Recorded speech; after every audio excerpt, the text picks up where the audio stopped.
Free fertilizer at $0. Milk plus chickpea water hack. Stop buying $80 fertilizer for your plants. Make free fertilizer at home with just 2 things. This is milk and chickpea water. Together they give your plants calcium, nitrogen, and protein. Your growth will be 2x faster. Take 1 glass of chickpea soaking water. Add 1 spoon of milk to it. Now dilute this mix in 1 liter of plain water.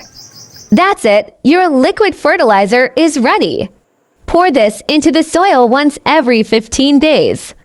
Works amazing for money plants, pothos, and all veggies. It's free, safe, and 100% organic. Try it and tell me the results in the comments.